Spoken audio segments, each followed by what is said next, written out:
Les ruines de Jéricho, silencieuses et mystérieuses, cachent une vérité troublante que l'histoire officielle n'a jamais osé dévoiler.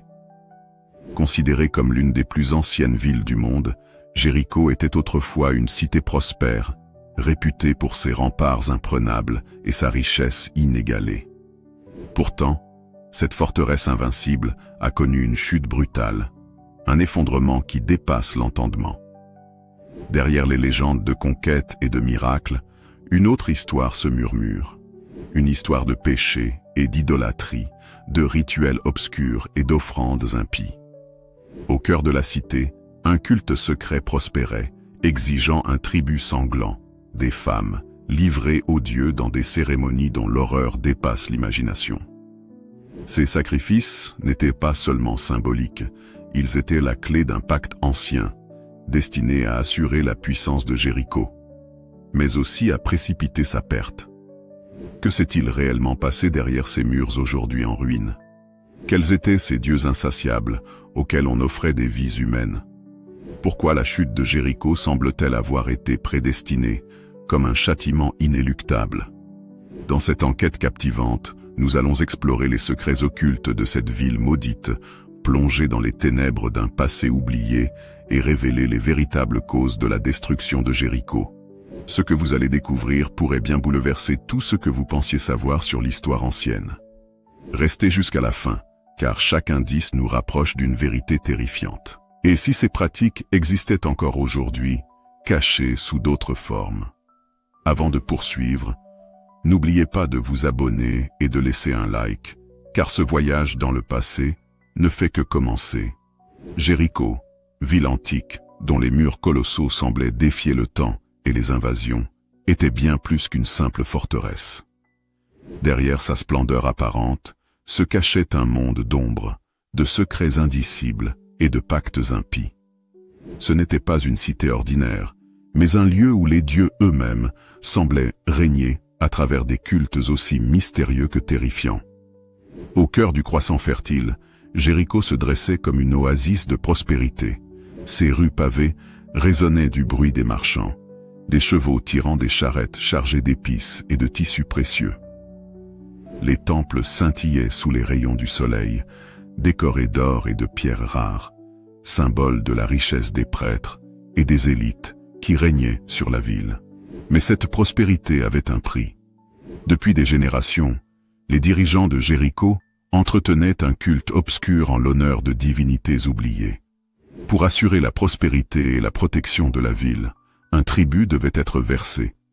Des femmes, jeunes et pures, offertes en sacrifice dans des rituels nocturnes. Ces cérémonies, connues seulement des initiés, se déroulaient au sommet des ziggourats et des temples souterrains, là où personne ne pouvait entendre les cris étouffés des victimes. Les prêtres, vêtus de robes imprégnées de symboles mystiques, invoquaient les dieux dans une langue perdue, et le sang des sacrifices coulait sur les autels de pierre. Si Jéricho paraissait invincible, certains murmuraient que la cité était déjà condamnée. Les signes d'un déclin inexorable se multipliaient, les récoltes devenaient imprévisibles, des ombres étranges étaient aperçues dans les ruelles à la tombée de la nuit, et des enfants nés sous certaines constellations disparaissaient sans laisser de traces. Les anciens de la ville se souvenaient d'une prophétie transmise de génération en génération. Lorsque le dernier sang innocent sera versé, les murs eux-mêmes s'effondreront sous le poids du péché. Malgré ces avertissements, les sacrifices continuaient. Les prêtres, aveuglés par leur pouvoir, assuraient que tant que les dieux seraient honorés, Jéricho resterait invincible. Mais un soir, un événement marqua le début de la fin. Sous une pleine lune écarlate, un groupe de jeunes filles fut conduit vers le temple le plus sacré de Jéricho. Parmi elles, Lila, une adolescente aux yeux d'un bleu perçant, issue d'une lignée noble. Son père, un riche marchand, avait tenté de la cacher, mais les prêtres l'avaient trouvée. Alors que les chants rituels résonnaient, Lila comprit que quelque chose n'allait pas. Le vent se leva brusquement, soufflant les torches du temple, et une odeur âcre envahit l'air. Les prêtres hésitèrent, mais le rituel devait se poursuivre. À l'instant où la lame sacrificielle s'abattit, un grondement sourd se fit entendre sous la ville. Le sol trembla violemment. Les murs autrefois indestructibles commencèrent à vibrer. Certains prêtres crièrent au blasphème. D'autres tombèrent à genoux en implorant les dieux de les épargner. Mais il était trop tard. Jéricho venait de sceller son propre destin. La nuit où le sacrifice ultime fut accompli marqua le début de l'effondrement de Jéricho. Ce qui s'ensuivit ne fut pas une simple guerre ou une catastrophe naturelle ordinaire. C'était une destruction qui portait la marque d'un châtiment divin, d'une justice implacable s'abattant sur une ville gangrenée par le péché et l'idolâtrie. Dès l'instant où le sang du dernier sacrifice toucha l'autel, un cri lugubre résonna dans le temple. Ce n'était pas un cri humain, mais un son guttural, inhumain, comme si une entité invisible s'éveillait d'un long sommeil. Les prêtres échangèrent des regards inquiets, mais aucun n'osa interrompre le rituel. Soudain, un tremblement de terre secoua la ville. Des fissures apparurent sur les murs sacrés. Les piliers du temple vacillèrent. Les torches s'éteignirent d'un coup, plongeant l'assemblée dans une obscurité totale. À l'extérieur, les habitants de Jéricho se réveillèrent en sursaut, le sol tremblant sous leurs pieds. Dans le quartier des élites, les riches marchands et les notables se rassemblèrent en hâte sur les places publiques, cherchant une explication. Était-ce un avertissement? Un présage de malheur? Les vieillards se souvenaient des légendes racontant que les dieux de Jéricho, autrefois généreux, pouvaient devenir impitoyables si leurs exigences n'étaient pas respectées. Mais jamais, en plusieurs générations, une telle fureur ne s'était manifestée. Au fil des jours suivants, l'inquiétude se mua en panique. Les tremblements de terre se succédaient, de plus en plus violents. Des statues de divinités, vénérées depuis des siècles, s'effondrèrent dans leurs sanctuaires, leurs visages de pierre brisés comme des idoles abandonnées. Puis vinrent les vents. Des bourrasques violentes soufflèrent sur la ville, arrachant les toits des maisons, déracinant les palmiers autrefois majestueux. La population, qui voyait en cela un message des dieux, commença à fuir en masse, cherchant refuge hors des murs protecteurs de Jéricho. Les prêtres, autrefois vénérés, furent les premiers à être pris pour cible par la foule en colère. On les accusa d'avoir provoqué la colère divine, d'avoir trompé le peuple en prétendant que les sacrifices garantissaient la prospérité de la cité. Dans le chaos, une vérité longtemps étouffée commença à émerger. Et si les dieux n'avaient jamais été satisfaits de ces offrandes? Et si ces rituels avaient, au contraire, scellé le destin funeste de Jéricho? Alors que la ville sombrait dans le désordre, une autre menace se profilait à l'horizon. Des espions, dissimulés dans l'ombre, observèrent les événements de loin. Les faiblesses de Jéricho étaient maintenant visibles à tous. Une cité en proie au doute, des habitants divisés, des dirigeants en déroute.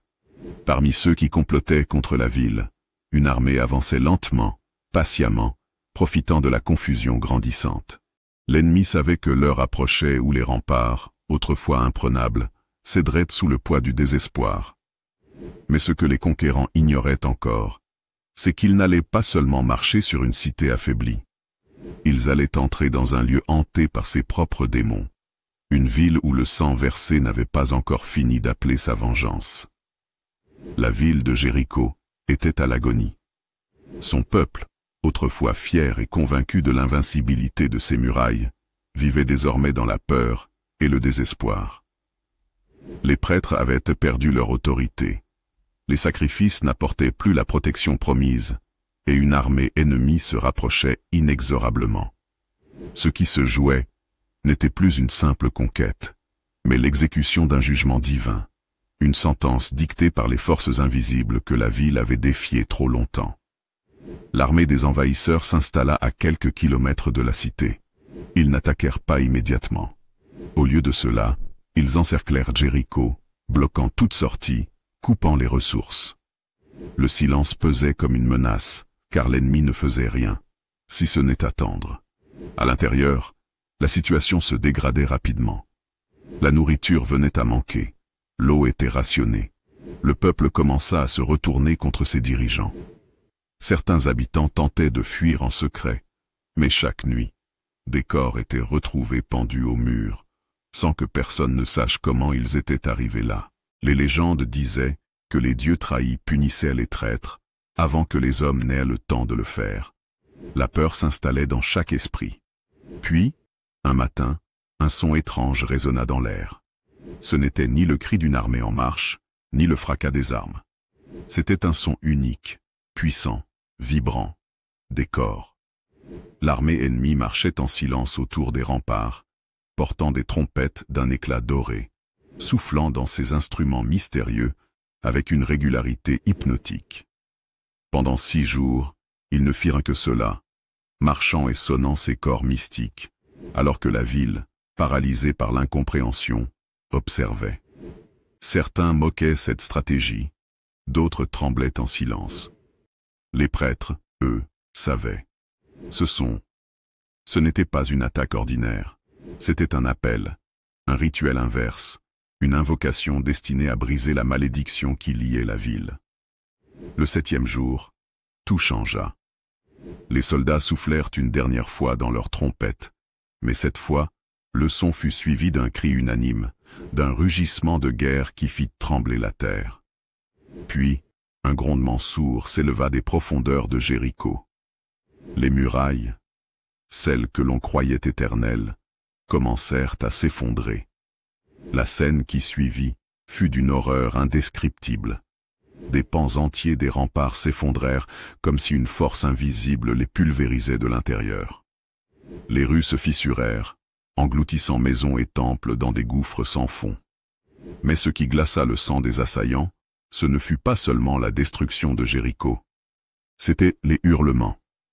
Des voix s'élevèrent du sol, des cris impossibles, non humains. Les envahisseurs reculèrent un instant, certains tombèrent à genoux, effrayés par ce qu'ils voyaient, des ombres mouvantes qui semblaient s'arracher du sol, s'élevant en tourbillons de poussière et de flammes, comme si les âmes des victimes sacrifiées depuis des siècles venaient enfin réclamer leur revanche. Les rares survivants de Jéricho tentèrent de fuir, mais aucun n'échappa à la furie qui s'abattait sur la ville.